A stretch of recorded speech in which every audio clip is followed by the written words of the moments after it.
এই জামাতের ত্যাগ আর কোরবানি হলো সবচেয়ে বেশি, এই জামাতের মেহনতটা হলো সবচেয়ে বেশি। এই জামাত নবীদের সেই জামাতের সাথে সম্পর্ক, যার কারণে নবীদের জামাতের যেমন ত্যাগ আর কোরবানি ছিল, এই উম্মতের উলামায়ে কেরামের এরকম ত্যাগ আর কোরবানি দিতে হবে।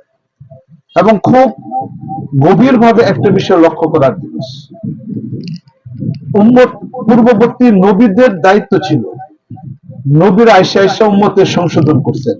আর এই জায়গাতে নবী না, সংশোধন করবে কে? উম্মত, আলেম।